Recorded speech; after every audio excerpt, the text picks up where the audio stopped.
From the East Coast to the West Coast and around the world on the internet. We're coming to you live from the CCRS studios. WNJC 1360.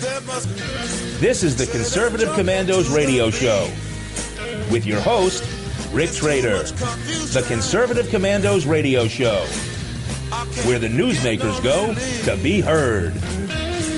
Businessman there, drink my wine. You can call the Conservative Commandos radio show at 856-227-1360. Your opinion counts at 856-227-1360. This is Congressman Alan West, and you're listening to the Conservative Commando Radio Show. You are listening to the Conservative Commandos Radio Show. It is a beautiful day on the East Coast, about 80 degrees, very dry, very low humidity, steady breeze, bright blue sky. It's a good day to be alive. However, our hearts are saddened by the tragic slaughter that occurred in Orlando on Saturday night, where an Islamist terrorist, heavily armed, entered a nightclub, a gay nightclub, and proceeded to kill approximately 50 innocent people there before he lost his own life at the hands of a SWAT team seeking to bring an end to the violence. And reflection that is lost by those who write the reports on the Washington Post and the New York Times. And we do that by having some of the most knowledgeable guests you'll find in the conservative world join us right here at the Conservative Commandos Radio Network. We'll talk a little bit about the role of Islam in this country in my commentary just after the break. And we're in the midst of a presidential campaign, and you can be assured there will be much talk about this. I understand that Donald Trump, the presumptive Republican candidate, is giving a major address this afternoon. He may still, in fact, be speaking, and I'm sure that unrestrained immigration, legal and illegal, will be one of the central themes of his speech. I heard a bit of an excerpt on the way into the studio from some comments that the presumptive Democrat nominee, Hillary Clinton, made, in which she seems to be moving towards some position of resolution and strength in dealing with terrorists around the world. However, that's a Johnny-come-lately position for her, and she is widely quoted and much on record as cautioning Americans not to overreact to the many egregious outbursts in the past, and we should not judge all Muslims nor their religion by the acts of terrorists around the world. And well, we'll see how that all plays out in the news this week as the American people kind of sort and sift the contending messages. And I'm finally getting word that my co-host today is not Rick Trader. He is instead J.D. Manier, the patriot of the Hoosier State. J.D., welcome to the Conservative Commandos. It's great to be with you on a Monday, in fact. Again, Kevin, it's a lot of fun.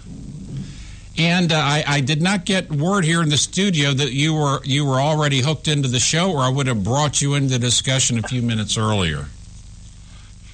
Kevin, you know, it's amazing. You and I were doing this show the day the Boston Marathon bombing took place. I'll never forget that.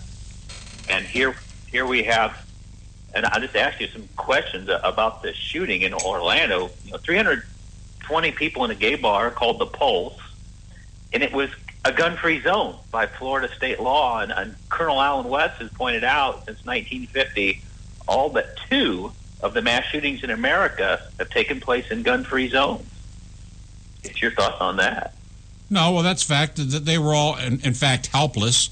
And lawful gun owners in this country will tell you that when seconds count, police are minutes away, and that surely demonstrated itself in Orlando on Saturday night into the wee hours of Sunday morning.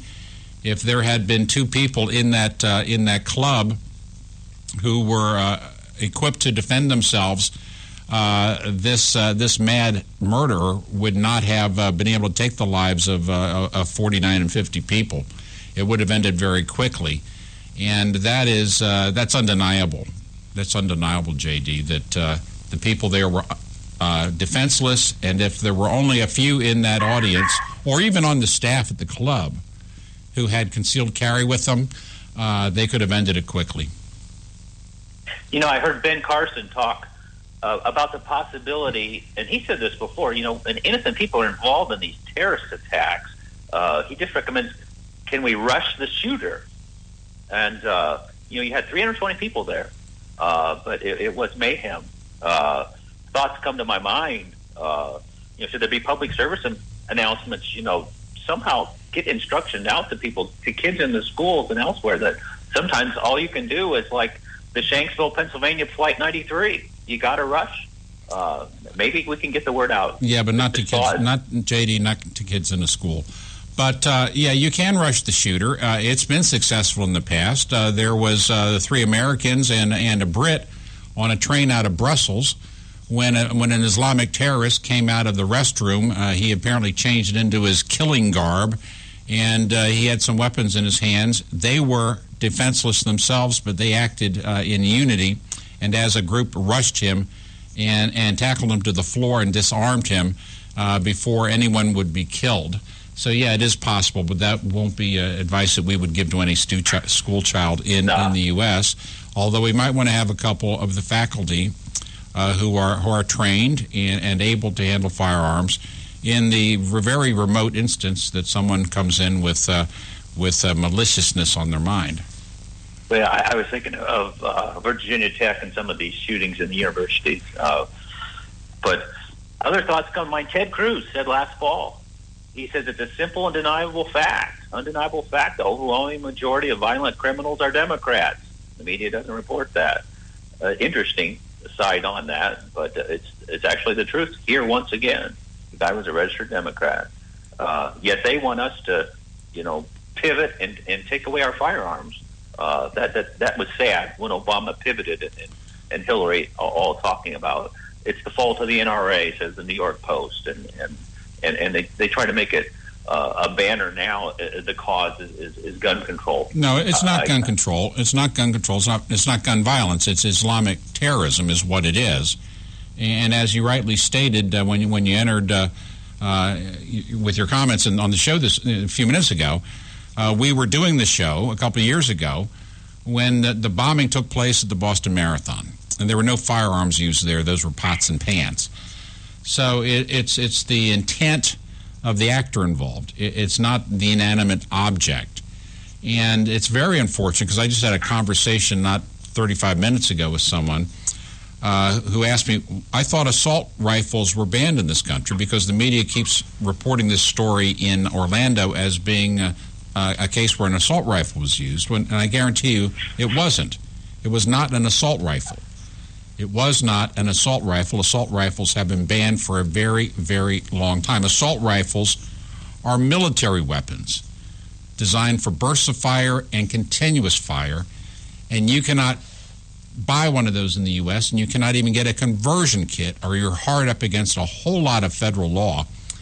So, unfortunately, the media, as well as voices on the left, I believe Hillary Clinton earlier today used the phrase assault rifle, trying to whip up some enthusiasm to strengthen gun control laws, when in fact it was a sport rifle that certainly had the appearance of being a military rifle, but you cannot buy an assault rifle. It was not an assault rifle. It was an Islamic terrorist who did the damage. It wasn't an inanimate object.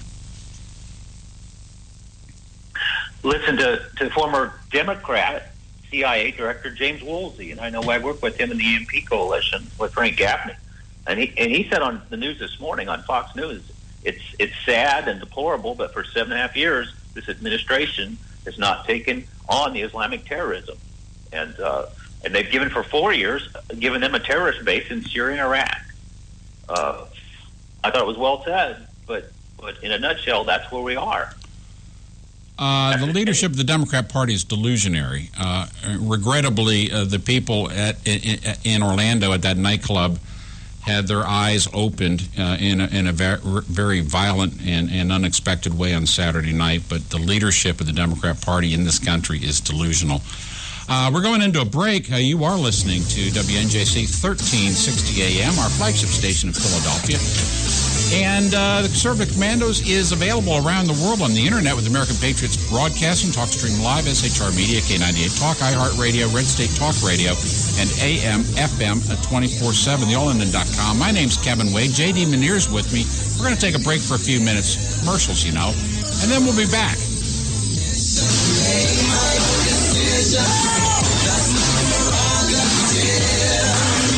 say I'm crazy. I really don't care. That's my prerogative. They say I'm nasty, but I...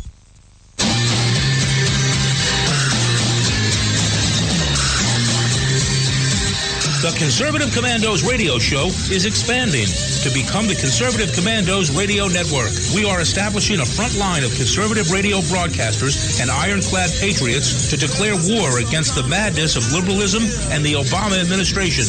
Are you tired of the disregard for our Constitution? Do you still have faith in the American dream? Are you looking for sensible, smart radio? If so, listen to the Conservative Commandos radio network every weekday from 11 a.m. to 7 p.m. and Saturdays from 2 to 6 p.m. on WNJC Radio, 1360 on your AM dial, or around the world on the internet at WNJCradio.com. Check out our website, CCRSnetwork.com, for rebroadcasts and network updates. We are the Conservative Commandos Radio Network, where now even more newsmakers go to be heard.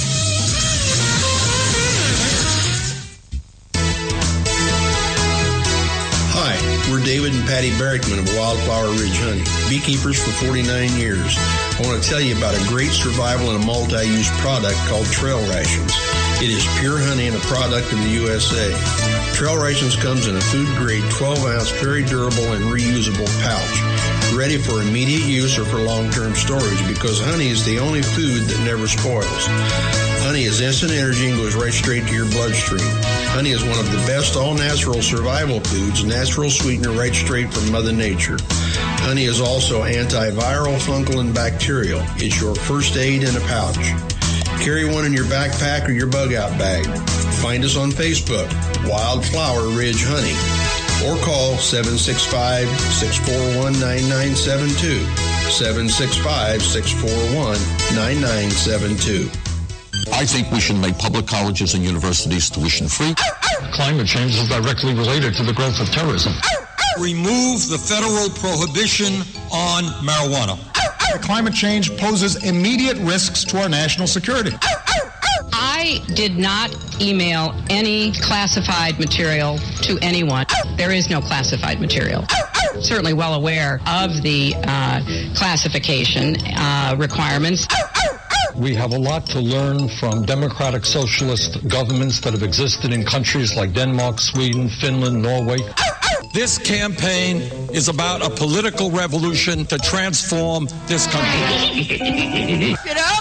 Now more than ever, we need our voice in Washington. Now more than ever, we need Sharon Angle in Washington. Go to runsharonangle.com and help us draft Sharon Angle to run for U.S. Senate. You can call the Conservative Commandos radio show at 856-227-1360. Your opinion counts at 856-227-1360. This is Congressman Alan West, and you're listening to the Conservative Commando radio show. If you'd like to hear a rebroadcast of today's show, please check out our website, CCRS Network and CCRShow.com. Or mornings at 9 a.m., log on to Leading Edge Radio Network, or at 1 p.m., log on to roarradio.net. And at 9 p.m., log on to highplainsdailynews.com. And now you can listen to the Conservative Commandos from any telephone by calling 832-999-1199. I'm Kevin Wade. J.D. Munir is filling in for our show's leader. That's Rick Trader. He's taking some well-deserved time off today. J.D., it's great to have you on the show with me. Oh, it's a thrill and privilege. It's fun. I got one more quick thought on that Obama speech yesterday, because he was asking Americans to pray. And to quote him directly, he said, say a prayer for them and say a prayer for their families, that God give them the strength to bear the unbearable, and then he give us all the strength to be there for them and the strength and courage to change. And that last part, to change, there he goes again, the Transform America president.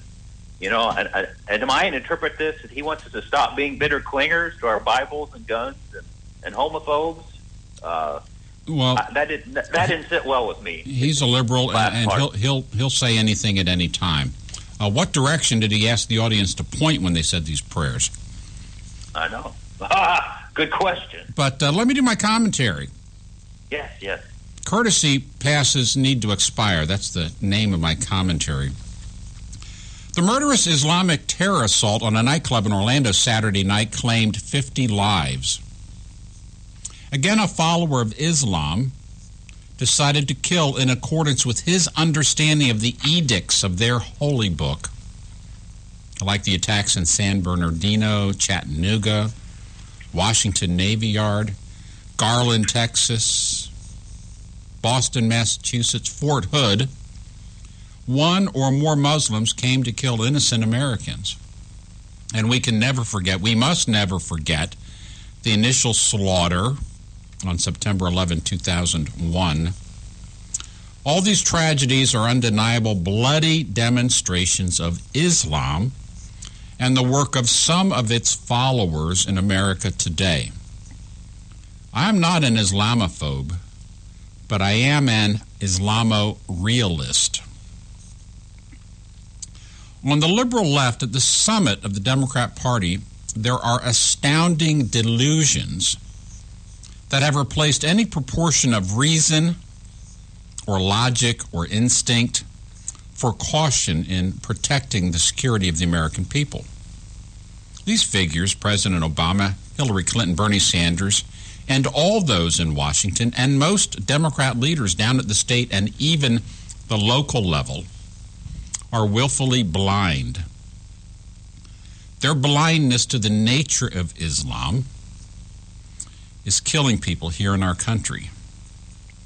This is a callous blindness. I am an Islamo-realist, and the Democrat Party leaders today are reality deniers. The people of this country have woken up. The nightmare of the Obama Democrat years will come to an end soon. So, what are the steps we need to take then, and what is the basis then for our solutions? Well, first, we are a country of laws. Our laws require a secure border. Secure it. Our laws require that anyone wishing to enter on a temporary basis demonstrate a purpose that justifies their entry. We need to significantly raise the threshold definition of what is an acceptable purpose. Remember the 9/11 hijackers who entered as quote-unquote students and tourists. That is no longer a sufficient reason for entry. The larger number of Muslims here today are here as a temporary courtesy. They have no privilege to stay beyond the term of their current visa. When their visa expires, they must leave. That's our law. Those who have broken the law by not leaving when stated on their initial entry form must be removed. They should never again have the privilege of re-entering this country. That's our law, too. There are relatively few Muslim citizens in this country. Their rights must be protected as we protect any citizen who obeys the law. However, the large number of Muslim entrants portraying themselves as refugees who are not yet citizens must be resettled outside the country or return to their homelands. This abuse of America's compassion and prosperity must end. Islam is not like any religion we can understand. It is not simply about one's personal relationship with God and with one another. Islam is also a form of government and a military structure and a form of organizing society, culture itself, a culture that abides no tolerance of differences. This is the deep sickness in Islam. They readily kill Christian and Jew, and Hindu and Buddhist, and those with no religious views at all. They kill one another based on their own Muslim differences. Muslims even kill members of their own communities and even their own families for real or imaginary insults to their culture. Islam has been at war with itself for 1,400 years, has been at war with others for almost the same amount of time. It goes on today, and we can't change a culture so deeply rooted in violence. For example, the French have had 200 years of experience with the world of Islam. This goes back to the days of French North Africa and Algeria and Tunisia and Morocco.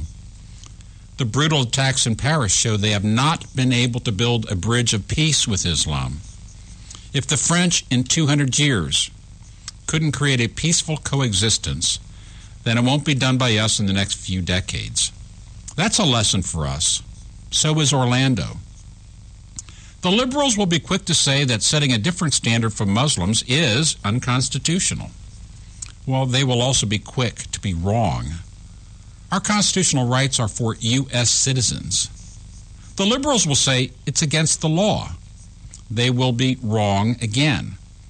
Present federal law provides for the deportation of anyone or any group if it's in the interest of the United States. President Carter sent thousands of Muslims out of the country during the Iran hostage crisis.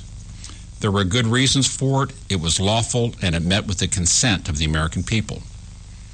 Even our Declaration of Independence states clearly that control of our immigration is a natural and necessary obligation of a government to its people. I'll stand on that foundation. We do need to be true to our ideals. As courtesy permits to visit the U.S. come to an end, the people leaving these shores must be treated with respect and allowed to fairly relocate or dispose of their property. This turning point provides us a chance to show the world America's orderly rule of law. Our nation has many unsolved problems. Our country needs to heal its own divisions and find peace in our own communities. Islam, as it exists today, will not bring any needed healing, and it will not be a source of peace. Before America can be great again, it must be at peace again. I'm Kevin Wade, and that's the way I see it. And with that, we're going to go into a break. You are listening to the Conservative Commandos radio show. This is WNJC 1360 AM. We're broadcasting from our flagship station in Philadelphia and around the world on the Internet with American Patriots Broadcasting, TalkStream Live, SHR Media, K98 Talk, iHeartRadio, Red State Talk Radio, and AM, FM 24/7. I'm Kevin Wade. J.D. Manier is with me. You stay with us. We'll be right back with our first guest. Let me live. Make my decision. That's my prerogative. They say I'm crazy. I really don't care. That's my prerogative. They say I'm messy, but You've heard Paul Deltz playing the music on the Your Music Matters morning show. He is also an experienced mortgage loan officer working for U.S. Mortgage Corporation and assists homeowners navigate the reverse mortgage process. If you are finding yourself asking questions whether or not you set aside enough for retirement, Paul can sit down with you, your family, and your financial advisor and discuss how a reverse mortgage may be a valuable resource for your retirement plan. You will be responsible for paying your taxes and insurance, and the reverse mortgage can help with this and other expenses, such as home health care or other untimely bills. Put Paul's 20-plus years of experience to work for you, as choosing the right option for your situation can be critical. Call Paul at U.S. Mortgage Corporation at 877-213-9977. That's 877-213-9977. Or go to seniormatters.info for more information. U.S. Mortgage Corporation is a licensed mortgage banker in New Jersey, Pennsylvania, and Delaware, and an equal housing lender. NMLS number 3901. U.S. Mortgage Corporation is located at 201 Old Country Road, Suite 140, Melville, New York, 11747. This advertisement applies to first lien mortgages. Paul E. Dilks, NMLS is 485904. Hi, Hi, we're David and Patty Barrickman of Wildflower Ridge Honey, beekeepers for 49 years. I want to tell you about a great survival and a multi-use product called Trail Rations. It is pure honey and a product of the USA. Trail Rations comes in a food-grade 12-ounce, very durable and reusable pouch, ready for immediate use or for long-term storage because honey is the only food that never spoils. Honey is instant energy and goes right straight to your bloodstream. Honey is one of the best all-natural survival foods, natural sweetener right straight from Mother Nature. Honey is also antiviral, fungal, and bacterial. It's your first aid in a pouch. Carry one in your backpack or your bug-out bag. Find us on Facebook, Wildflower Ridge Honey, or call 765-641-9972, 765-641-9972. What does it take to be the leader in production systems technology? To be the one company that solves production problems at any plant, for any product, and with any technology? It takes a 30-year record of success. It takes total mastery of complex technologies with a history of delivering success every time, without fail. Only one company can claim that high ground in manufacturing line optimization, data automation, and systems integration, and that's Philadelphia Control Systems. In factories worldwide, Philadelphia Control Systems programs, software, and engineering solutions deliver optimal performance and output flow with a record that can't be matched. Any plant, any product, any technology. Philadelphia Control Systems, the leader in production automation since 1982. 800-335-9811. PCS4automation.com. That's PCS, the number 4, automation.com. The Conservative Commandos radio show is expanding to become the Conservative Commandos radio network. We're establishing a front line of conservative radio broadcasters and ironclad patriots to declare war against the madness of liberalism and the Obama administration. Are you tired, as I am, about the disregard for our Constitution? Do you still have faith in the American dream? Are you looking for sensible, smart radio? If so, listen to the Conservative Commandos radio network every weekday from 11 a.m. to 5 p.m. on WNJC Radio 1360 a.m. or around the world on the internet at WNJCradio.com. Check out our websites, ConservativeCommandosRadioNetwork.com and CCRN.com for rebroadcasts and network updates. We are the Conservative Commandos Radio Network, where even more newsmakers go to be heard. I think we should make public colleges and universities tuition-free. Climate change is directly related to the growth of terrorism. Remove the federal prohibition on marijuana. Climate change poses immediate risks to our national security. I did not email any classified material to anyone. There is no classified material. Certainly well aware of the classification requirements. We have a lot to learn from democratic socialist governments that have existed in countries like Denmark, Sweden, Finland, Norway. This campaign is about a political revolution to transform this country. You know? Now more than ever, we need our voice in Washington. Now more than ever, we need Sharon Angle in Washington. Go to runsharonangle.com and help us draft Sharon Angle to run for U.S. Senate.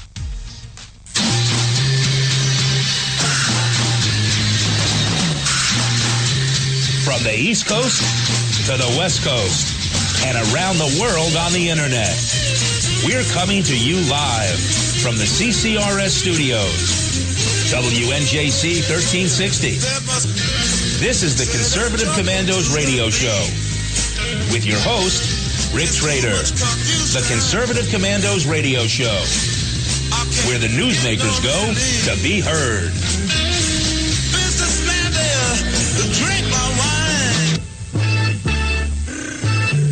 You can call the Conservative Commandos radio show at 856-227-1360. Your opinion counts at 856-227-1360. This is Congressman Alan West, and you're listening to the Conservative Commando Radio Show.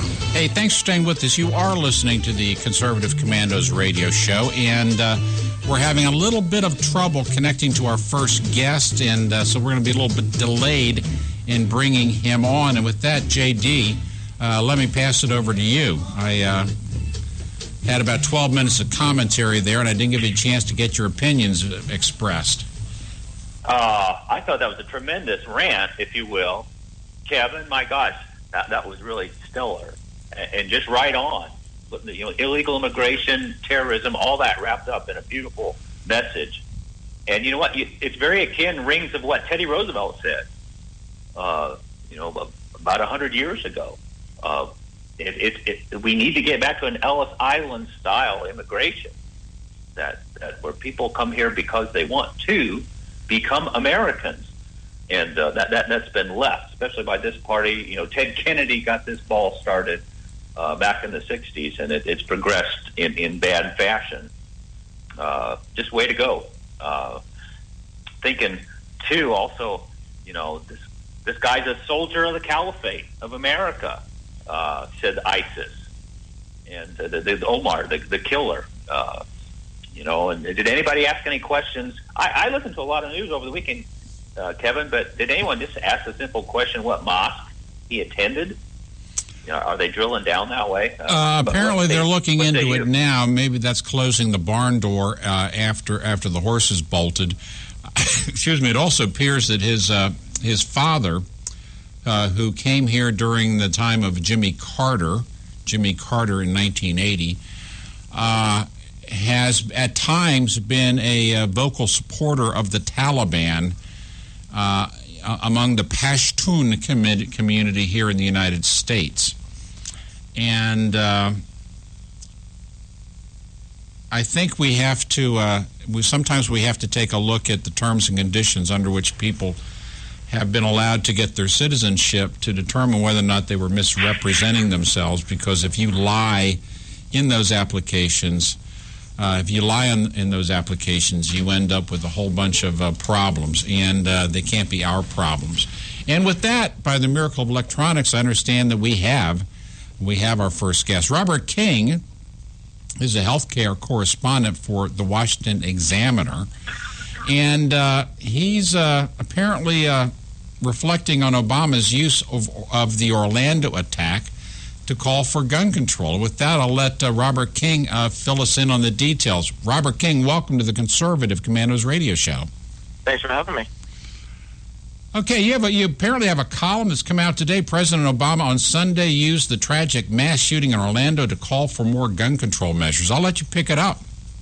Sure. Well, this was in President Obama's initial remarks that he made after the Orlando shootings on Sunday, in which President Obama basically said, asked what type of nation do we want to be in the aftermath of the mass shooting. He has specifically said, you know, massacre is a reminder of how easy it is for someone to get their hands on a weapon to let them shoot people. And this hasn't been kind of an uncommon occurrence for President Obama. He has used previous mass shootings, such as those in San Bernardino and also most notably in Newtown, to also call for gun control. However, this is a problem of Islamic extremism, not a problem of gun control. I mean, how is the country, as you would see it, reacting to the statements of the president? Well, the country itself reacting, I think people are going towards. I think that people are kind of moving towards the same camps that you kind of see after a mass shooting, where some people are calling for gun control and other people are saying, well, let's look at other type of motivation, that there isn't a need for greater gun control. So I think that his response and everything has actually been criticized by some Republicans for other reasons, and presumably, and most notably is presumptive nominee Donald Trump, who said that Obama didn't use the term Islamic terrorism or radical Islamic terrorism in his address, and that he should resign. So it depends. So as far as reaction from the nation, that's actually gotten a lot more press and a lot more attention than his kind of call for gun control. Well, I see that we often lose arguments because we lose control of the language, and the reports, not only the initial reports, but still some of the accounts of what happened Saturday night, Sunday morning, keep using this phrase assault rifle.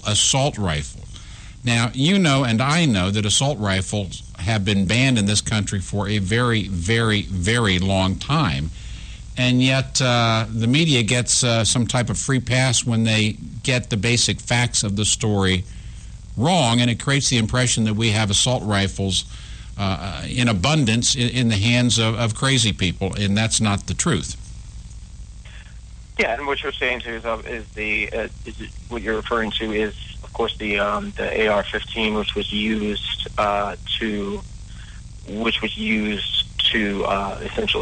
which was used in the shooting and has been used in prior other shootings. I think what some people are also kind of upset about, not just whether or not the use of the assault rifle, but also whether or not I think it was fully automatic, whether or not it had a high capacity magazine and everything, aspects like that.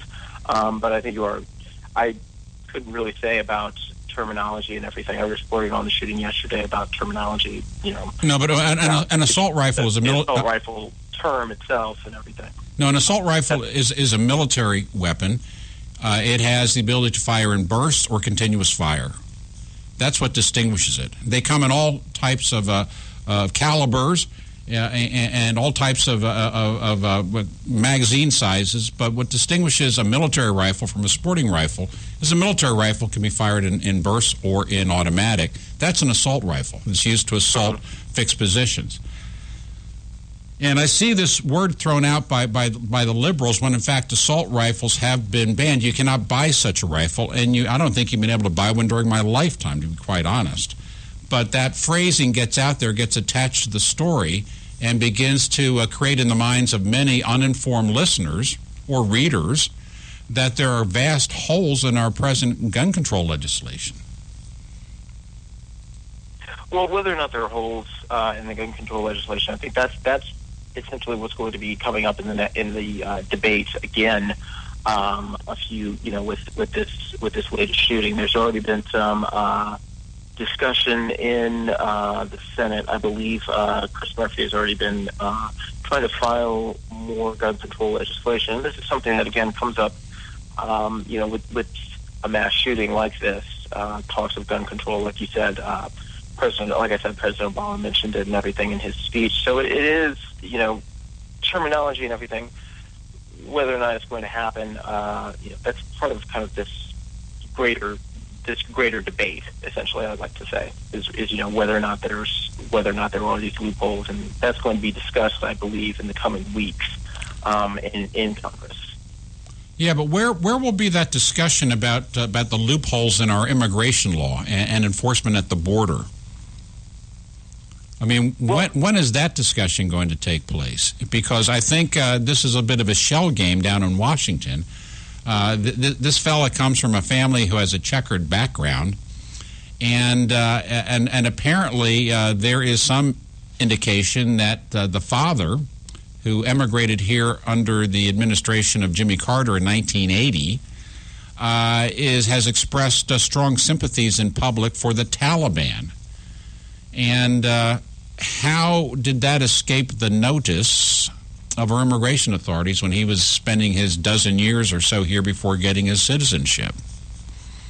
And how does someone come here and embrace this country, become a citizen through the long, multi-tiered process you must follow, and you produce offspring who would feel that the holy book of their religion prompts them to go to a nightclub in Orlando and shoot people whose lifestyle is different? That's a discussion that really needs to be held, because if we're going to talk about firearms again, maybe we should talk about pots and pans and pressure cookers, because they were used to harm a lot of people in Boston, Massachusetts at the marathon about 4 years ago. Well, I think, again, immigration is obviously going to be another part of this debate as well. It was also already touched on in Donald Trump's speech that he gave earlier today on this very issue, and it was also touched on with Hillary Clinton's kind of remarks and everything about Donald Trump, the ban on Muslims entering the U.S. So that's also going to be put into it. But his ban, again, has the talk of a ban and everything, which Donald Trump has been referring to, has kind of earned widespread condemnation from Republicans and Democrats in Congress. So I doubt in Congress there's going to be much action or anything in that respect on it. I doubt that there'll be much action either on gun control, but it looks like Democrats are going to be pushing that as a pressing issue in the coming weeks in the aftermath of this shooting. Well, I think I can accept what's being said out of Washington, but I question whether or not the Republicans there. I know the Democrats will have a different view, but I don't know whether the Republicans in Washington actually find that they have good ground to stand on at this point. It's not as if Republicans across the 50 states are waiting for the Republican leadership in Washington to dispense new wisdom to us. They have pretty much isolated themselves and disenfranchised themselves from the grassroots voters. And it doesn't help if the Republican leadership in Washington has not gotten to a point of understanding that the vast number of Republicans and many other people in this country have reached. And that is, there is some odd reason why followers of Islam do not melt in the melting pot. And they cannot leave behind certain teachings which we find medieval and have proven violent. And to pretend that it's not so is simply to further kind of remove yourself from any connection of political allegiance that the grassroots might have held for you. So, they can go and defend gun rights, and they do need to be defended. But there is a bigger and broader issue, and it's very central to the political picture in this country in this presidential election year. And I think Republicans in Washington who pretend to ignore it are doing so at their own risk. Well, I don't know if Republicans are ignoring it or not. I mean, this is again, I think that's something that they're having to address, partly because of Donald Trump and his renewing the call for a ban on Muslims entering the U.S. So whether or not it's going to be, an issue and everything, it certainly is an issue already in the 2016 campaign. But right now, at this point, it doesn't appear to be an issue in Washington, especially in an election year. Well, we'll certainly watch that with interest. Jimmy Carter, who is not viewed historically as a strong president, deported thousands and thousands and thousands and thousands of Muslims after the Iranian hostage crisis, and I think he had the support of most people in this country at the time. So it may not be an issue in Washington, but maybe if some of these shootings took place in Washington, maybe there'd be some local reaction. But for the moment, we'll let the people decide what's important in their lives. And if you don't mind, my co-host, J.D. Manier, has a question for you. J.D.? Okay. Hey, I love what you're talking about, Kevin, and this idea. But contrast that with America with No Borders, John Kerry's speech, and Hillary and Obama. They want to up the ante to hundreds of thousands, maybe 100,000 plus a year of Muslim immigrants. What's your take? I mean, at what level should we be doing this? I mean, Mr. Trump says, wait, only when we can vet, and he's echoing some of the comments of Comey and CIA directors, FBI directors. We can't vet these people. What say you? Well, I think that what Mr. Trump is calling for is a bit different than, what is a bit different than kind of whether or not there's higher screening. There's more screening for, refugees and migrants coming into the country. What Mr. Trump is basically proposing is a religious test, which Democrats and Republicans have largely condemned, whether or not you are a Muslim. And if you are a Muslim, then you are not allowed in the United States. And it's important to note, too, that the State Department has said that there's been about over 700,000 Middle Eastern migrants that have entered the U.S. and put into the U.S. since 9/11, and since that time, only about a dozen or so have been removed because of security concerns.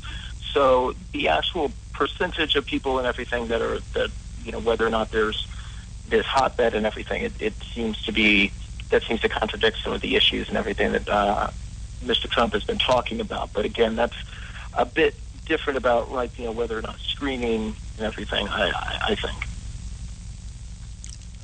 Well, that's an interesting take. Again, I don't know how much confidence people have in the government at this point. I think we're being told by our government that the border is fairly secure, and they're actually turning away and deporting more illegal aliens on the southern border than ever before, according to the government.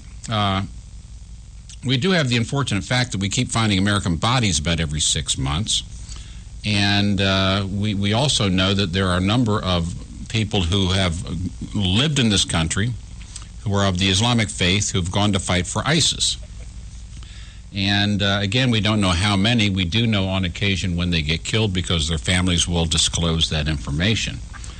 But there is something that's different about Islam, and that is it has a political component, and it also has a military component, and it has a social component. Unlike other faiths, it's not a matter of how you relate to your God or how you relate to your fellow man. Islam comes with an entire litany of how government should be organized, what is the purpose of the military, and how you are to impose your religious views on non-believers. So that's what separates it from being a Buddhist or a Hindu or being a Lutheran. And that is what is catching up people in the West, the inability to see that difference. Muslims actually see the difference because they're very careful about which sect of Islam they admit into their countries, but at least in some of the Muslim countries. But here, our leaders in Washington are probably about 3 or 4 years behind the curve, and I think they're going to catch up between now and November. Certainly, this election is going to turn on external events. I was talking about this recently. It's not going to turn on where Mr. Trump and Ms. Clinton are at the moment. It's going to turn on external events and whether or not the American people see that these events are good or bad, improving or diminishing our prospects for peace and prosperity. But I want you to tell our listeners how to follow your writings, Mr. King. Sure. Well, you can follow me at www.washingtonexaminer.com, and you can also follow me on Twitter at rking_19. And what's your next piece coming out in the Washington Examiner? Well, we're going to be doing, I primarily actually report on healthcare, so we're going to be doing some things on superbugs and antibiotic-resistant infections and how they have been kind of spreading in the U.S. and getting worse. And you might do something on the Zika virus as well. But probably. Probably. Robert King, health correspondent for the Washington Examiner, thank you so much for being with us today on the Conservative Commandos radio show. JD, we've got about a minute and a half before we go into the break. Yeah, I'm taking a harder line than our guest just offered when it comes to immigration, terrorism, what's going on in our country right now. Yeah, and, I'm not overly impressed that some agency of the government says there's no problem. That certainly didn't apply to the 14 people in San Bernardino who had every right to continue to live. And their killers were here as a result of an immigration system which simply doesn't give a hoot, in my view, at least at the moment, in the welfare and security of the American people. They are so wrapped up in political correctness that they can't do the correct thing. You know, I look at Donald Trump's tweets daily, and he just basically said it quick and sharp. We have to be vigilant and smart about this, and we're not being smart following Hillary, Obama, Kerry, and the Democrats' policies on this. The terrible failure right now. It's a deadly failure. It's a deadly. I mean, I'm not alone in saying I'm sick and tired of being sick and tired. about what's happening to our country. And I cannot find one thing that the world of Islam brings to our country to make it better. I mean, I respect someone else's views, I respect other cultures, but this isn't the Middle East. And I just really can't find one thing in the world of Islam that we need to bring here that makes us better. And considering the risks and the hazards, seeing the patterns of conduct around the world, I just don't think we really need to admit more people who come from that world and share those views. I wish them well. But as Rudyard Kipling said, and maybe there is tremendous wisdom here that we've forgotten, East is East and West is West.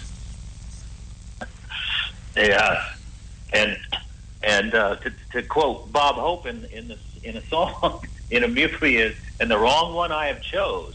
How that finished up. Hey, we're going into a break right now. We're coming to you live from the Conservative Commandos Radio Network Studios, WNJC 1360, our flagship station in Philadelphia, and around the world on the internet with American Patriots Broadcasting, TalkStream Live, SHR Media, K98 Talk, iHeartRadio, Red State Talk Radio, and AM, FM 24/7, theallinin.com. My name ends in Wade. I'm Kevin Wade. J.D. Manier sharing the microphone with me. You stay with us. We will be right back. 1360 AM, WNJC, Washington Township, Philadelphia. I'm crazy. I really don't care. That's my prerogative.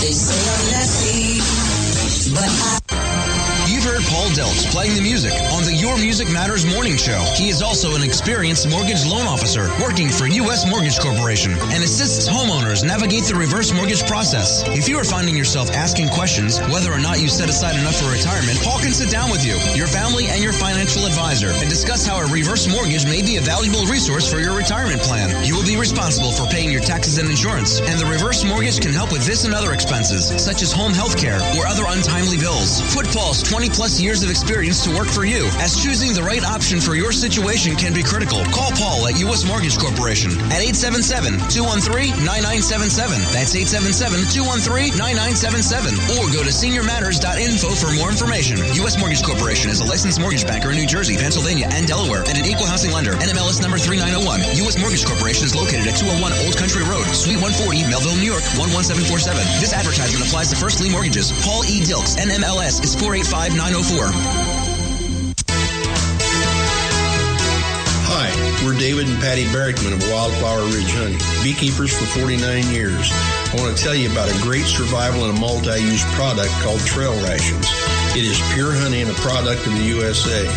Trail Rations comes in a food-grade 12-ounce, very durable and reusable pouch, ready for immediate use or for long-term storage, because honey is the only food that never spoils.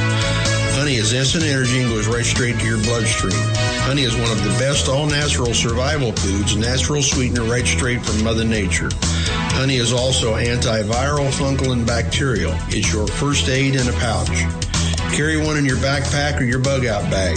Find us on Facebook, Wildflower Ridge Honey, or call 765-641-9972, 765-641-9972. What does it take to be the leader in production systems technology? To be the one company that solves production problems at any plant, for any product, and with any technology? It takes a 30-year record of success. It takes total mastery of complex technologies with a history of delivering success every time, without fail. Only one company can claim that high ground in manufacturing line optimization, data automation, and systems integration, and that's Philadelphia Control Systems. In factories worldwide, Philadelphia Control Systems programs, software, and engineering solutions deliver optimal performance and output flow with a record that can't be matched. Any plant, any product, any technology. Philadelphia Control Systems, the leader in production automation since 1982. 800-335-9811. PCS4automation.com.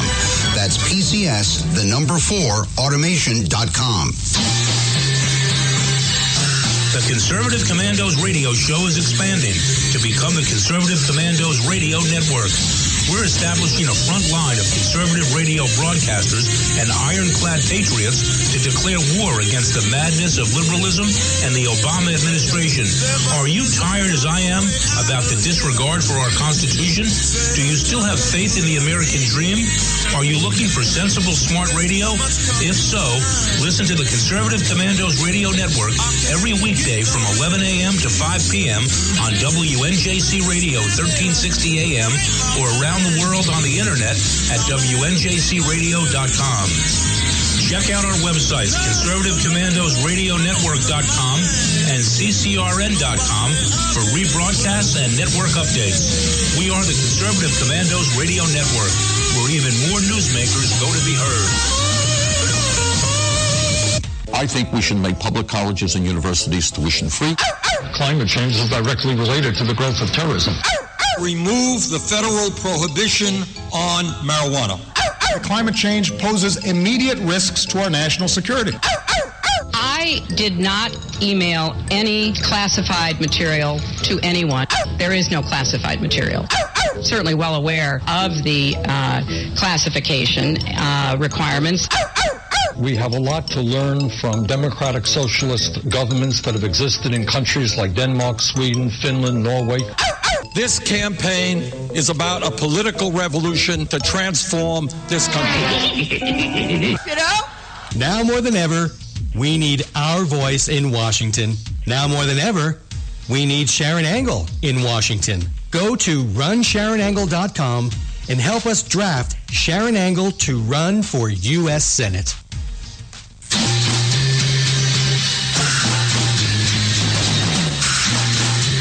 From the East Coast to the West Coast and around the world on the internet, we're coming to you live from the CCRS studios, WNJC 1360. This is the Conservative Commandos radio show with your host, Rick Trader. The Conservative Commandos radio show, where the newsmakers go to be heard.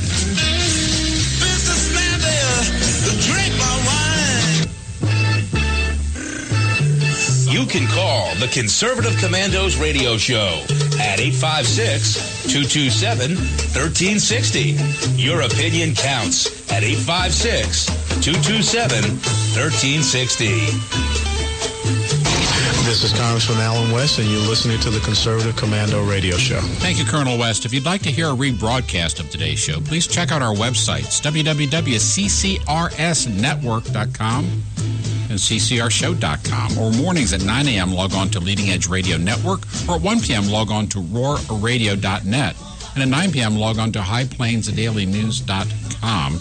Now you can listen to the Conservative Commandos from any telephone anywhere on planet Earth by calling 832-999-1199.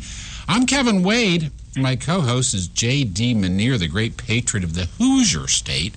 And J.D., I understand that our next guest is on the line. Would you please have the honor of making his introduction and leading this interview? Well, Robert Crotty heads up the Crotty Financial Group in Indianapolis, Indiana. He's been offering excellent financial services to his clientele for over 15 years. He's an active member of Holy Rosary Catholic Church and the People of Praise in Indianapolis. Additionally, he's been active with Prison Fellowship Ministries and the Knights of Columbus. Mr. Crotty is a former GOP candidate for the U.S. House of Representatives in Indiana's 7th District, and he heads up the Trump, Indiana, Ohio, Michigan People's Grassroots Campaign. Welcome to the Conservative Commandos Radio Show, Bob. Hi, J.D. Kevin. You were involved heavily in the Trump win here in Indiana, Bob, and it turned out to be the decisive victory, which gave the Trump campaign the GOP nomination. Cruz and Kasich bowed out right after the Indiana primary, the first Tuesday in May. What personal contact did you have with Donald Trump? What were some of the things you tried to convey to him and talked about? Well, I had a chance to meet Donald Trump on 2 occasions, and I had an opportunity to tell him about Indianapolis East Side. You know, I grew up on the east side of Indianapolis, which was downtown. So for me, although I run 2 companies and I do well and I'm excited about my pursuit of happiness, that way, I grew up very poor with a single mother who raised 4 children by herself. She was a bus driver, eventually turned into a nurse, through hard work and education. But we were a struggling family in a very poor neighborhood. 5 kids from my city block didn't get past their freshman year in high school. So when I look at Shaylin Avenue on the east side of Indianapolis, that's what I wanted to talk to them about, because what happened, anyone who was around this, I was born in 71, but anyone who was around in the 60s, 70s, and 80s in Indianapolis knows what's happened to Shaylin Avenue. It was a manufacturing giant in Indiana, for the United States, but it was located in Indianapolis east side. There was Bell, Western Electric, Chrysler, Ford. It was just a mega place for employment, and the east side thrived because of it. Well, after NAFTA, we've lost tens of thousands of jobs. Shaylin's dried up, and there's a east side mall called Washington Square. Decades later now, it's completely empty. There's like 2 anchor stores. The original anchor stores are all gone, but just 2 out of like 8 stores that are there. It's half empty, and last October, gunshots were going off in the mall. At my age, I remember when the mall was spectacular. I remember when the east side was spectacular. It had a lot of shops and a lot of vibrance and a lot of money. We can't even afford to keep a Panera Bread on the east side of Indianapolis.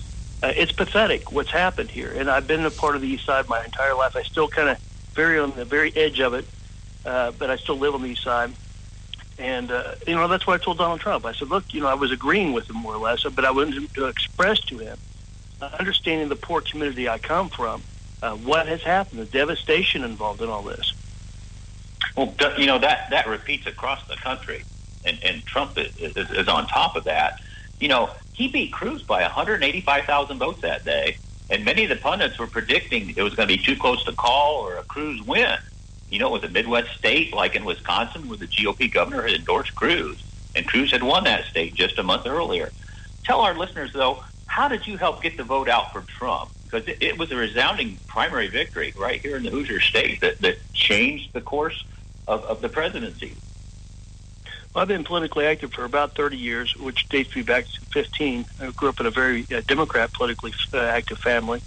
My grandmother worked for Robert Kennedy's campaign in Indiana when it mattered because of LBJ withdrawing from the race. It was kind of a late blooming type of situation. Went on to California, very similar to this time around. And so we were very Democrat, very active politically. 15, I was involved. Had a dinner with the governor when I was 15, so that was kind of how I started things. And now, 30 years later, I've ran 5 congressional campaigns. I tried to run myself once.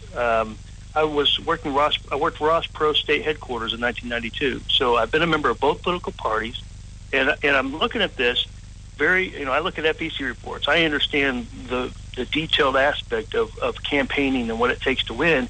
And I was looking at the delegate count, and I'm thinking, this is back in March. I'm thinking this is going to matter. Indiana is going to really matter. Those 50 or so delegates that could be gotten are going to be huge. So I started with my political background. I started an organization called the Indiana Grassroots Campaign, the People's Grassroots Campaign, and I made it a point the people were involved, the everyday people, and they took ownership of it. And we had fun with it. But we had people about 50. 40. It was actually 40 statewide, about 42 of us statewide in every congressional district. And I designed that on purpose because every congressional district would matter with delegate count. So I was trying to help the delegate count because we were running for mayor of every congressional district, more or less, or, congressman. You had to win the congressional districts to get the delegates. And you also would win by winning the whole state of Indiana. So there was kind of a two-stage to winning delegates. But we had a very detailed organization put in place. We had people that did incredible things, and they were nurses. We had a radio guy that actually interviewed Trump. He was on our team. We had people putting signs out, hundreds of thousands. One of the party chairman the chairman for Trump's campaign in the state of Indiana said that he estimated they put 33,000 signs out in Indiana. I believe our group did over 10,000 of them. So we were quite effective getting the message out. And here's the thing that I noticed that was different than Wisconsin. Wisconsin, you had a governor who had a hard hold on the apparatus. We call it the Marion County Republican Party as one example in Indianapolis. Marion County is Indianapolis. Well, in Madison and Milwaukee, they have these precinct committeemen and party, situations that are established, and I think that they did a lot better job pushing on those people and making sure they voted Cruz. And in our situation, what we got wasn't so much a party push by the Republican state party, but what we got in Indiana was a situation where it was not popular. It was not cool to support Trump. I mean, whether it was on Facebook, which is how our grassroots operation works out of, it's Facebook. So the whole idea was to get Trump popular. I mean, the notion of supporting Trump popular, and that it worked, and it was quite effective. Well, it's very effective. We're talking about 185,000 votes, and I just want you to talk about the evangelical vote. You're an evangelical. I am as well, and that rang so true for Trump, and just as it had in South Carolina earlier in the primary season. Comment on that key voting block, if you would. Well, what I've noticed with the evangelical vote, and myself, I'm a sincere Catholic, which I think the definition would be a little different as a political strategist. But at the same time, we're very similar, and I think a lot of people need to know that I have a lot of Baptist friends that are great people. I mean, as an example, we share a lot in common. But what we're concerned about, what I feel like, and I do feel like I have a home in the evangelical vote. So, but what I'm seeing when I talk to my friends, what we're talking about, when you take people by the hundreds and you dump them in a river in a cage, and a Christian, just because they're Christian, and you're going to just kill them in some completely inhumane way at that. This ISIS group is a disaster. And I think we look at Trump as someone who is willing to stand up and be strong to support the Christian West. I don't think he minces words. He talks about the Syrian refugees coming over. Well, he's going to send them back, is what Trump says. Trump has, I think, like if you've seen the video link that's going around viral on YouTube, on Facebook or social media, it's the snake. And, he reads this little parable about the snake. And when he reads it, what comes to, as a businessman, what I gather from it is common sense. It's only common sense. He's reading a kid's parable, and it's very well spoken as it relates to the subject at hand, the problems at hand. But he's reading a parable to make his point. And it's very much common sense. And, I think it makes a great point about how we cannot allow people just to come in here without that aren't freedom-loving people and think that they're going to assimilate when they have no desire to assimilate. The Quran is. Let me go back. Sharia law is not compatible with freedom. Nobody's against all these groups, but certain aspects of their lifestyle, whether it's socialism, I believe, is incompatible with freedom. So to push this into our system of way of life, it doesn't make sense. Another thing that I noticed too, and I think a lot of evangelicals. We're coming up on a commercial heartbreak, but please hold that thought if you would, and we'll come right back with you. Okay? Yeah, sure. Yeah, this is J.D. Manier and Kevin Wade, your host. We're coming to you live from the Conservative Commandos Radio Network Studios, WNJC 1360, our flagship station in Philadelphia, and around the world on the internet with the American Patriots Broadcasting, TalkStream Live, SHR Media, K98 Talk, iHeartRadio, Red State Talk Radio, and AM/FM 24/7.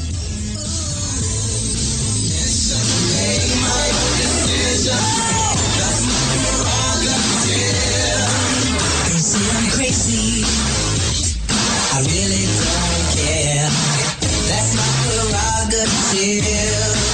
They say I'm nasty, but I.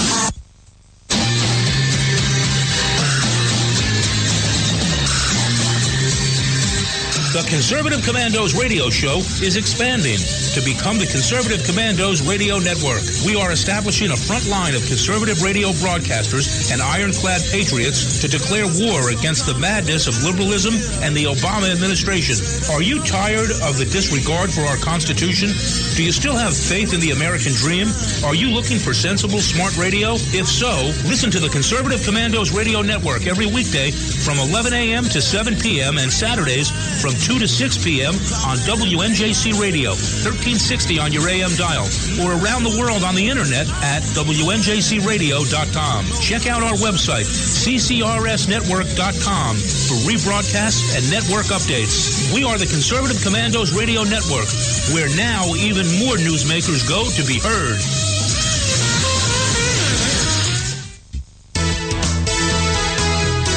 Hi, we're David and Patty Barrickman of Wildflower Ridge Honey, beekeepers for 49 years. I want to tell you about a great survival and a multi-use product called Trail Rations. It is pure honey and a product of the USA. Trail Rations comes in a food-grade 12-ounce, very durable and reusable pouch, ready for immediate use or for long-term storage, because honey is the only food that never spoils. Honey is instant energy and goes right straight to your bloodstream. Honey is one of the best all-natural survival foods, natural sweetener right straight from Mother Nature. Honey is also antiviral, fungal, and bacterial. It's your first aid in a pouch. Carry one in your backpack or your bug-out bag. Find us on Facebook, Wildflower Ridge Honey, or call 765-641-9972, 765-641-9972. I think we should make public colleges and universities tuition-free. Climate change is directly related to the growth of terrorism. Remove the federal prohibition on marijuana. Climate change poses immediate risks to our national security. I did not email any classified material to anyone. There is no classified material. Certainly well aware of the classification requirements. We have a lot to learn from democratic socialist governments that have existed in countries like Denmark, Sweden, Finland, Norway. This campaign is about a political revolution to transform this country. You know? Now more than ever, we need our voice in Washington. Now more than ever, we need Sharon Angle in Washington. Go to runsharonangle.com and help us draft Sharon Angle to run for U.S. Senate. You can call the Conservative Commandos Radio Show at 856-227-1360. Your opinion counts at 856-227-1360. This is Congressman Alan West, and you're listening to the Conservative Commando Radio Show. If you would like to hear a rebroadcast of today's show, please check out our website, ccrsnetwork.com and ccrshow.com. Or mornings at 9 a.m., log on to Leading Edge Radio Network, or at 1 p.m., just after lunch, log on to roarradio.net, and at 9 p.m., just for going night-night, log on to highplainsdailynews.com, and you can listen to the Conservative Commandos from any phone anywhere on planet Earth by calling 832-999-1199. Robert Crotty's on the phone with us. J.D. Manier is leading this interview. J.D., please pick it up. Hey, Bob. Both Trump and Ted Cruz received more votes in Indiana than Hillary did that day. And you have since now branched out your grassroots efforts to include Ohio and Michigan. What kind of effort would you like to see in the tri-state area, you know, leading up to this GOP convention in Cleveland and after the convention? Well, let me go back real quick to the evangelical vote. I mentioned being a Kennedy Democrat family growing up, and I've been a Republican all my adult life. But can you imagine if John F. Kennedy or Ronald Reagan would have went to Eastern Berlin, East Germany, and stood by a Stalin statue, and was just stood there and took all of its administrative staff and posed in front of Stalin, Joseph Stalin? That's what our president just did in Cuba with the Che Memorial, where he stood next to Che with his whole staff. I think we all should just be outraged that freedom is under attack by our own our administration. And we look at Trump as someone who could turn the tables and change the direction of this country to put this stuff in, to banish all of this type of nonsense. So as far as what we can do I've been a political student all my life, and one of the things you have to understand is half the people are registered to vote in this country. So that has to change. We cannot let our president stand by Che memorials. We have to get out there and vote. We have to register to vote. And I think a lot of people don't realize how exactly where half the people registered to vote show up to vote. It's about coming out to vote. It's about registering to vote. So one of the things we're doing in Indiana and Michigan and Ohio is we're building our Facebook community out, and we're building this organization out in every state. We've already started the process in Ohio and Michigan, identifying leaders, getting them involved, and it's from the. I look at it as the people, not official campaign. We are the people that are very educated. Many of us have great backgrounds. I mentioned a radio guy, a nurse anesthetist. We have just very educated people, very, very hardworking people. All walks of life, all economic backgrounds, but they're smart in their own right, and they're hard workers, and they want to take their country back. And we're going to do it in small town America, in Michigan, and Ohio, and Indiana, and we're going to roll up our sleeves, get signs out, and get people to start getting their barns, painted and decorated, and we want to take our country back, and we want to get people to the polls. I can't stress how important it is to register to vote and get people to the polls. Well, amen. And I want our listeners to realize through your strong efforts and others, Trump virtually almost doubled the votes that Hillary received here in Indiana. I mean, that's a major thing. We're talking about almost 600,000 for Trump, and Hillary had 303,000.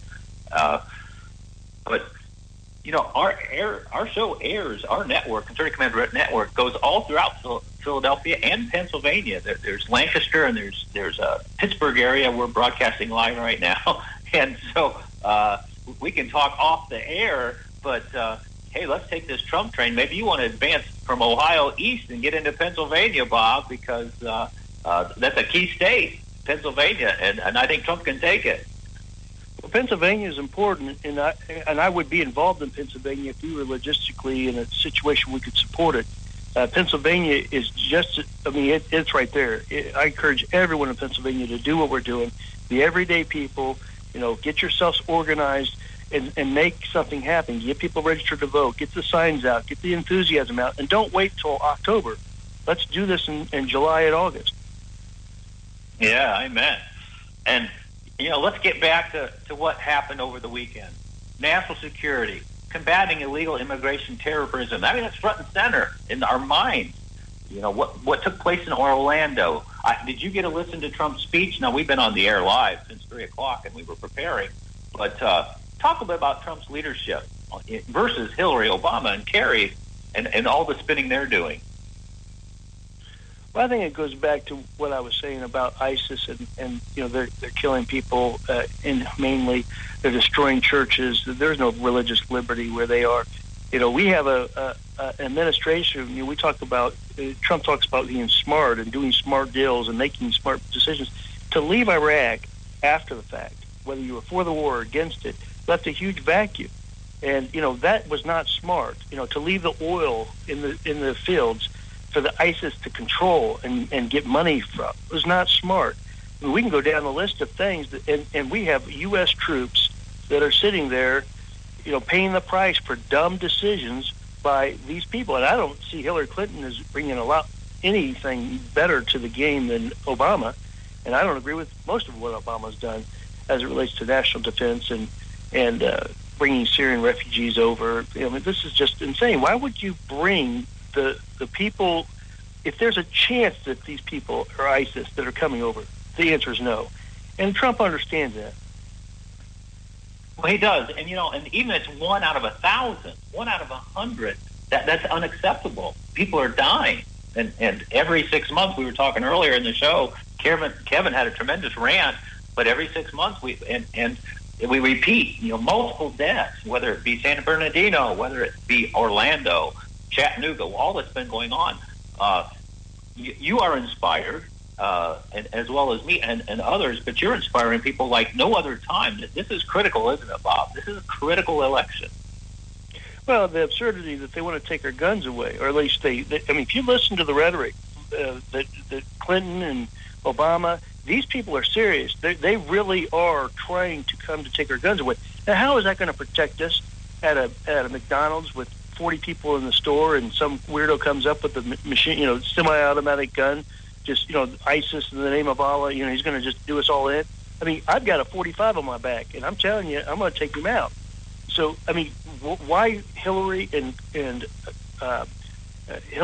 Obama are hell-bent about taking our guns away? All they're doing is making us weaker and weaker and weaker.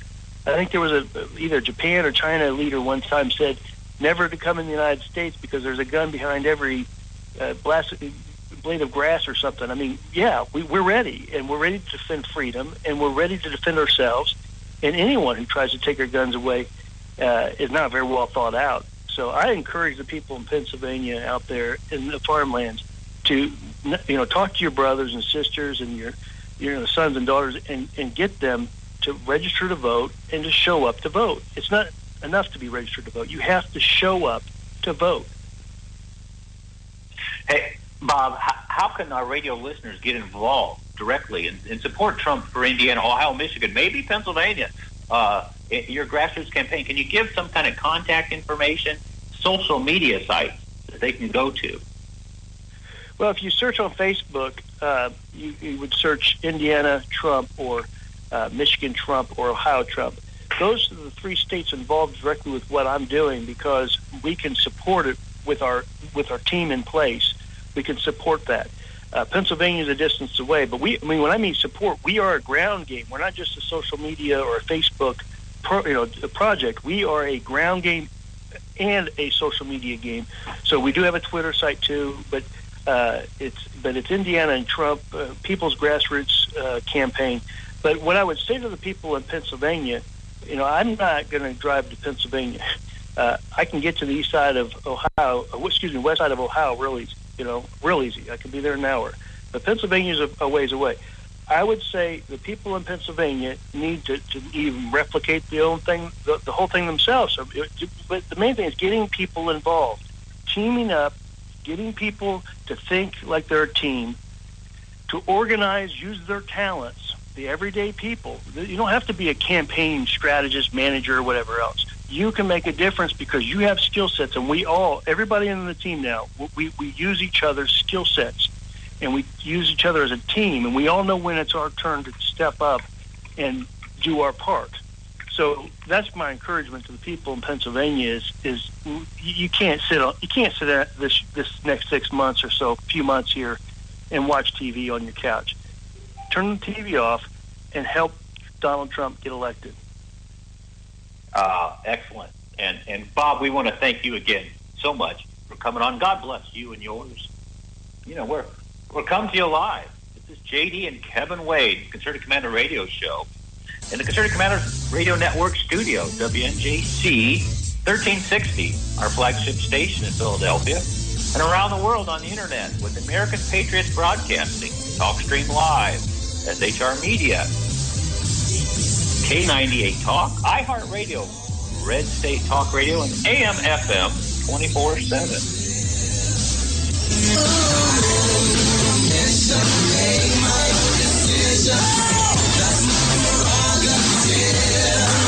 They say I'm crazy. I really don't care. That's my prerogative. They say I'm nasty, but I.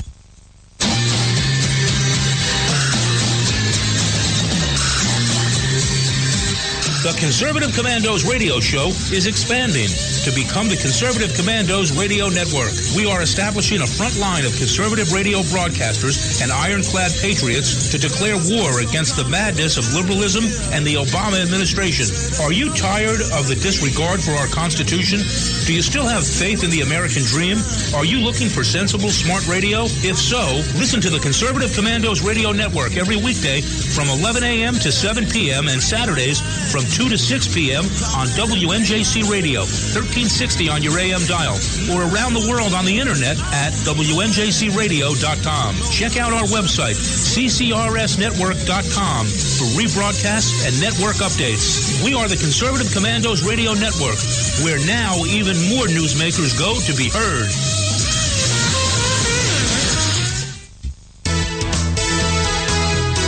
Hi, we're David and Patty Barrickman of Wildflower Ridge Honey, beekeepers for 49 years. I want to tell you about a great survival and a multi-use product called Trail Rations. It is pure honey and a product of the USA.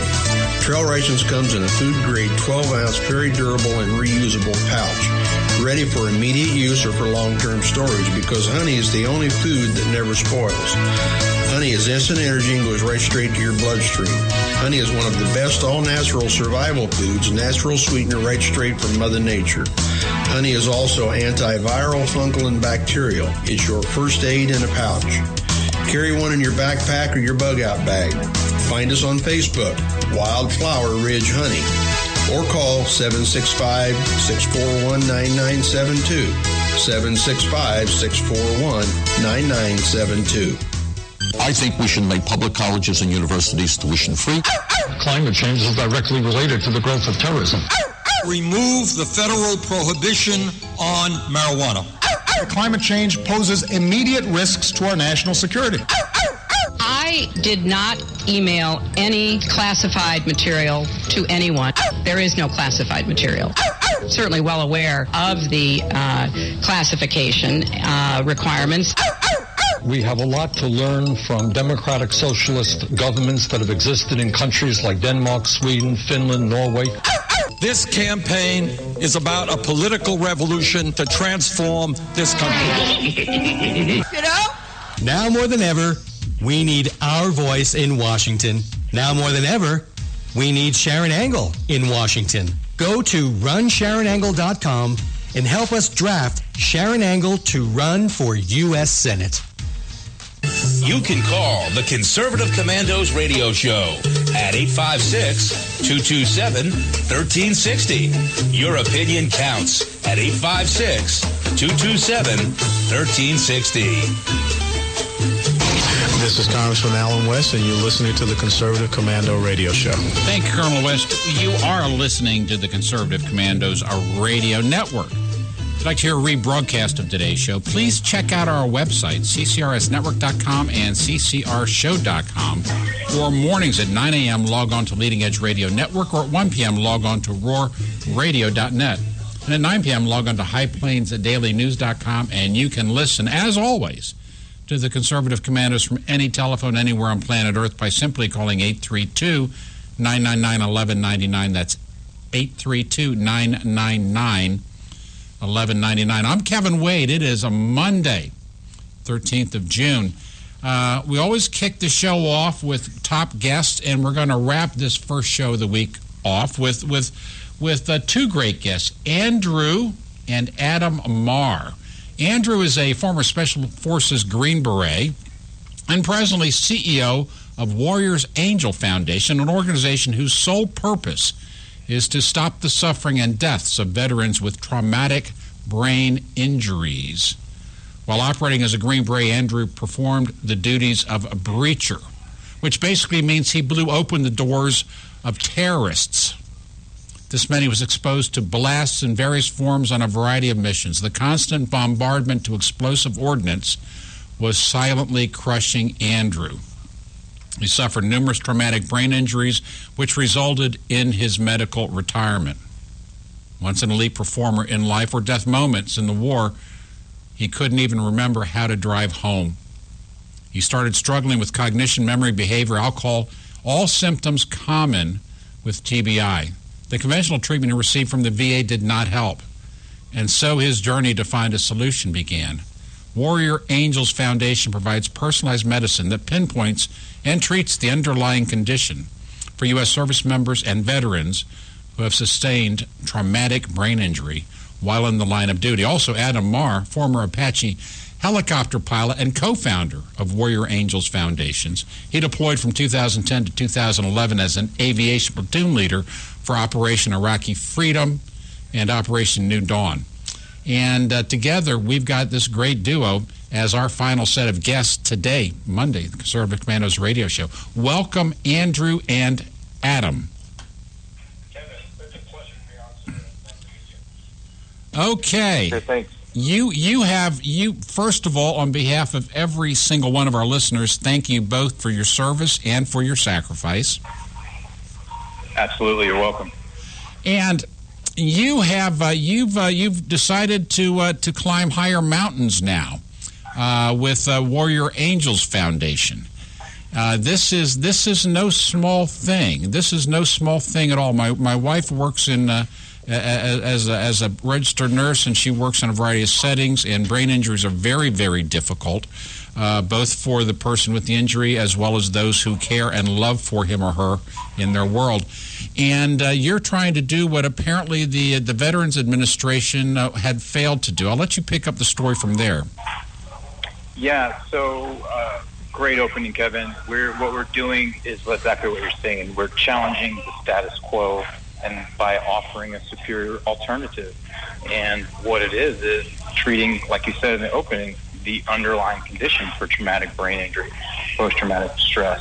When you can do that, when you can objectively identify those characteristics, those underlying conditions, you can then treat them effectively, because the status quo right now is a system that's set up on medication and psychotherapy, and that has done nothing to improve my quality of life. Kevin, we've talked to hundreds of veterans in the last year and a half. I don't know anybody that's really answered their questions and provided a improvement of quality of life. So we're here to change the status quo. What is the change? What is this difference in treatment that brings about benefit? It is, again, we use an objective diagnostic tool to identify very specific things. And those are brain chemicals that are produced in the brain, hormones that are produced in the brain called neurosteroids. And we now know the direct link between explosive blast wave and head trauma. But that wasn't something that was really grasped, as far back as, in 2013, my last deployment, there was no correlation between explosive blast waves and head trauma, and then the multitude of symptoms, cascades that open up from there. So again, there's, I want to say, Kevin, for TBI, it's a two-phase injury. So the initial phase is blunt force trauma, like I said, explosive blast wave, acceleration, deceleration. Okay, so that happens immediately. But the second phase of the injury is the post-traumatic inflammation. And what that means is it's a fancy way of saying swelling of the brain. And that can happen a day, a week, month, years after an incident. So that makes it very difficult for the individual and the medical profession to identify the root cause of that. And so what you get is people just throwing medication at the symptoms. And so again, we want to identify the underlying condition. And like I said, we do it with an objective blood test that's going to show, is there inflammation in the brain, number one? And number two, are those important hormones that are produced in the brain affected? And if they are, we will put our program participants on a protocol that gets rid of the inflammation and corrects the hormonal imbalance. When we do that, Kevin, it improves quality of life by incredible means. Because Adam can speak on it, but 2 years ago, I would not have been able to have this conversation that me and you are having right now. I wouldn't be able to complete a sentence and remember what you asked me. So it's pretty remarkable. Now, how did you stumble across this ability to detect these hormones and to determine what hormones needed to be adjusted? I mean, was there ongoing research elsewhere that you stumbled across? Was it trial and error with a physician that you knew? It was a lot of trial and error, unfortunately. So first on the inside, when I mean the inside, I mean the military medical model. This is so I was active duty, and these were all new symptoms to me, and so we were just trying to figure out what was going on. We had identified that there was some what we call endocrine deficiencies, neuroendocrine deficiencies, but it wasn't treated correctly. And so we continue to look, because what we were told, our family was basically told to say, this is the new Andrew. He's going to be on medications. He's not going to be able to remember things. He's going to have behavioral, emotional problems. He's going to continue having migraines. This is the new him. And I just, that didn't resonate well with me, so I refused to accept it. So we went out, we started to look for different answers, started to read, get sped up on the brain, and that led us eventually to Dr. Gordon, who is the top neuroendocrinologist in the world in the field of treating traumatic brain injury. And where is he located? Our paths cross that way. Where is the doctor located? The doctor is located in Encino, California. Okay. But the beautiful thing about it is we can treat veterans wherever they're at, and we don't have to remove them from their geographical location, all through the use of modern technology and telehealth, which is just a phenomenal process. So we've eliminated having to go to a doctor's office. We've eliminated the waiting lines that the status quo is now offering. I want to return to that, and we're going into a hard break. Before we take the hard break, tell our listeners how to know more about your organization and how to get involved. Yes. And then we'll come back, and I want to talk about what one of our wounded veterans here in the Philadelphia area could do. But first of all, tell us about your organization, your website, and how to learn more. Yes. Go to our website, guys. It's www.wasfpbi.org. That's wasfpi.org. Everything you could possibly want to know, whether you want to get involved and help, or if you want help, it's all there. So, Kevin, that's a great resource for them. Thank you very much. You stay with us. We'll be back in a few minutes. We're coming to you live from the Conservative Commandos Radio Network studios, WNJC 1360 AM, our flagship station in Philadelphia, and around the world on the Internet with American Patriots Broadcasting, TalkStream Live, SHR Media, K98 Talk, iHeartRadio, Red State Talk Radio, and AM, FM 24/7. They all end in .com. I'm Kevin Wade. Stay with us. We'll be back in about 4 minutes.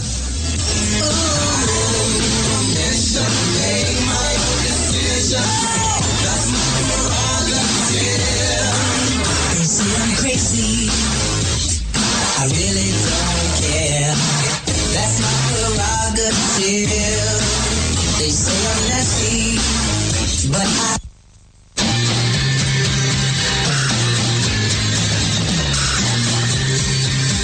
The Conservative Commandos radio show is expanding to become the Conservative Commandos radio network. We are establishing a front line of conservative radio broadcasters and ironclad patriots to declare war against the madness of liberalism and the Obama administration.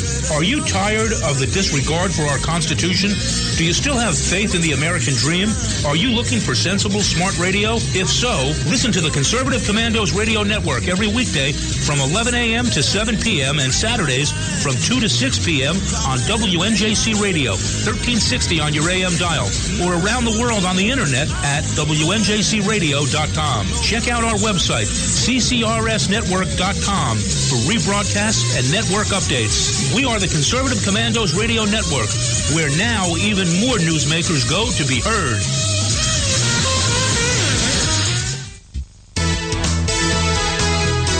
Hi, we're David and Patty Barrickman of Wildflower Ridge Honey, beekeepers for 49 years. I want to tell you about a great survival and a multi-use product called Trail Rations. It is pure honey and a product of the USA. Trail Rations comes in a food-grade 12-ounce, very durable and reusable pouch, ready for immediate use or for long-term storage, because honey is the only food that never spoils. Honey is instant energy and goes right straight to your bloodstream. Honey is one of the best all-natural survival foods, natural sweetener right straight from Mother Nature. Honey is also antiviral, fungal, and bacterial. It's your first aid in a pouch. Carry one in your backpack or your bug-out bag. Find us on Facebook, Wildflower Ridge Honey, or call 765-641-9972, 765-641-9972. I think we should make public colleges and universities tuition-free. Climate change is directly related to the growth of terrorism. Remove the federal prohibition on marijuana. Climate change poses immediate risks to our national security. I I did not email any classified material to anyone. There is no classified material. Certainly well aware of the classification requirements. We have a lot to learn from democratic socialist governments that have existed in countries like Denmark, Sweden, Finland, Norway. This campaign is about a political revolution to transform this country. You know? Now more than ever, we need our voice in Washington. Now more than ever, we need Sharon Angle in Washington. Go to runsharonangle.com and help us draft Sharon Angle to run for U.S. Senate. You can call the Conservative Commandos radio show at 856-227-1360. Your opinion counts at 856-227-1360. This is Congressman Alan West, and you're listening to the Conservative Commando radio show.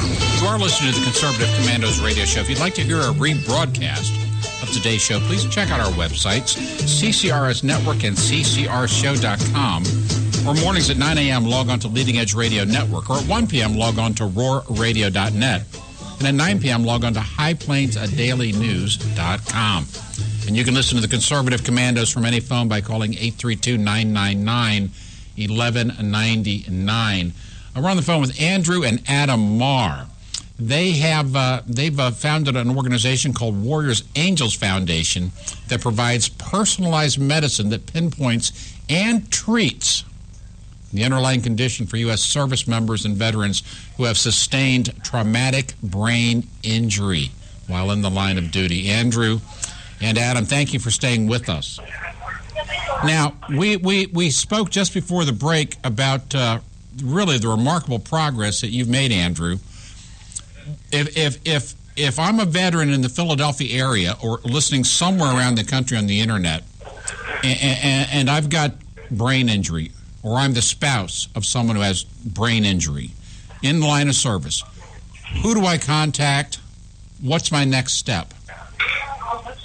Great question, Kevin. So here's the next step. We've made it, first I'll say we've streamlined the process and made it as easy as possible for the end user, knowing that we're dealing with people who are having issues with cognition. So come to our website.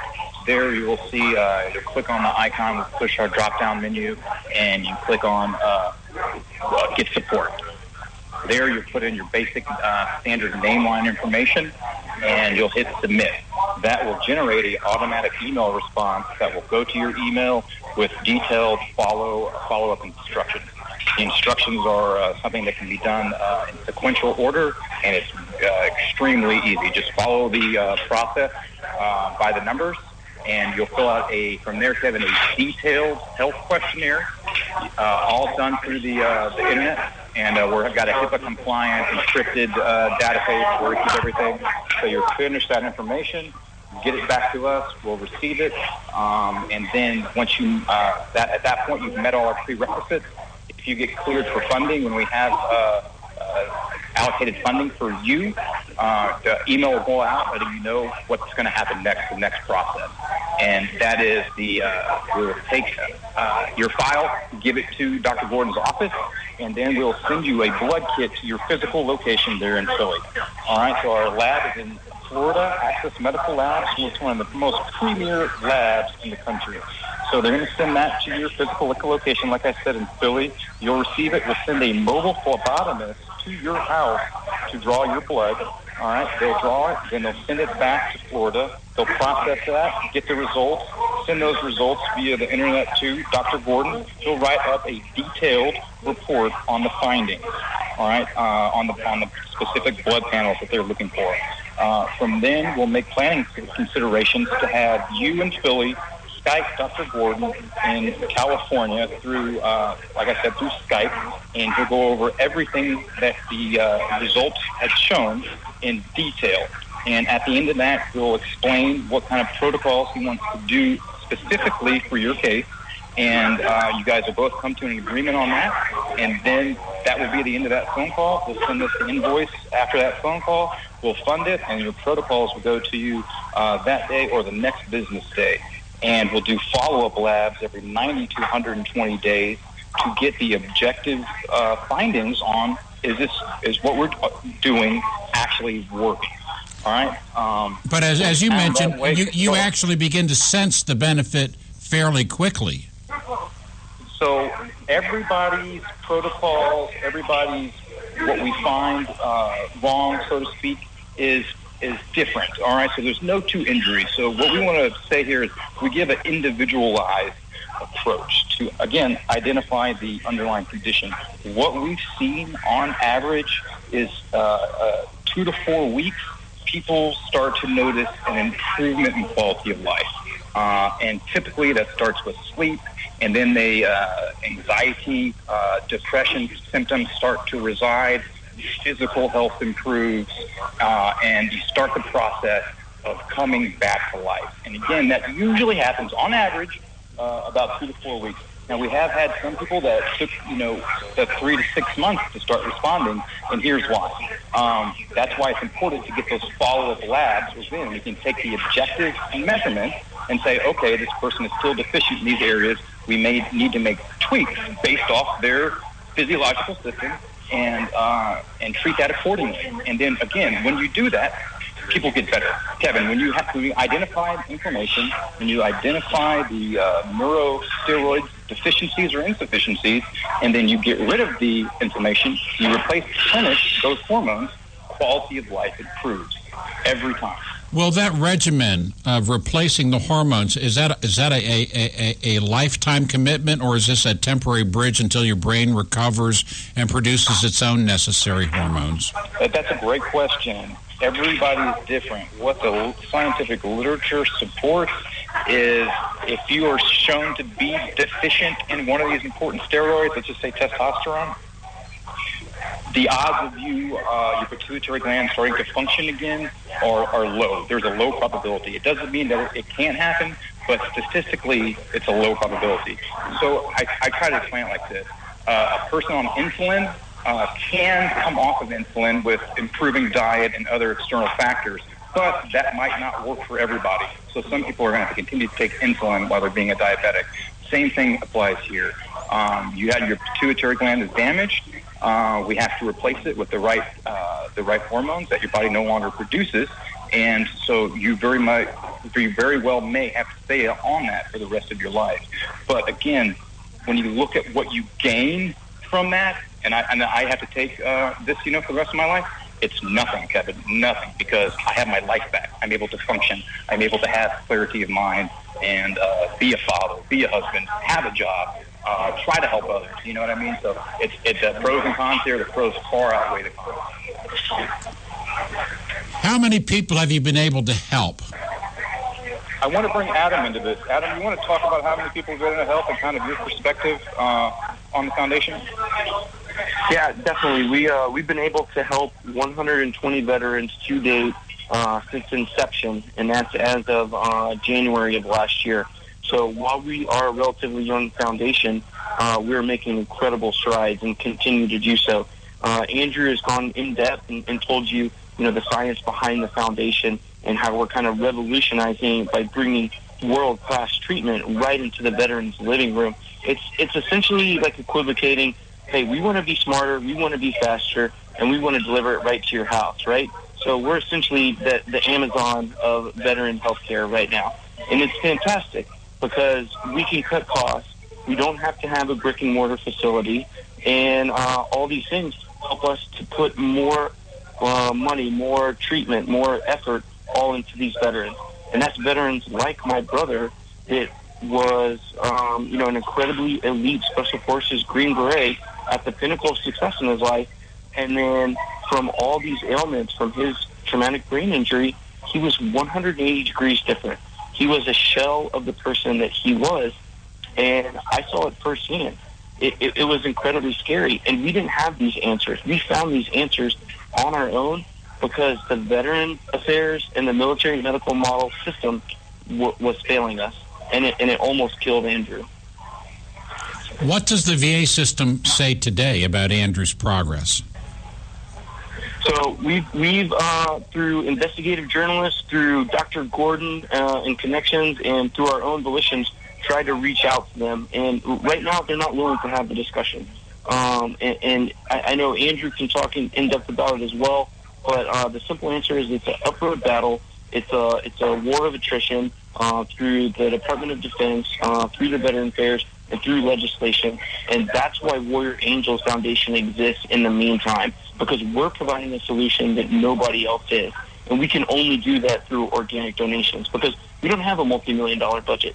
We set it up efficiently, we run it efficiently, and we treat people and we get them better. That's what we do, and we can't do it without people like you. We can't do it without people like your listeners. Okay, so quickly, we have about 30 seconds. Tell our audience, Warriors Angels Foundation, WAFTBI.org.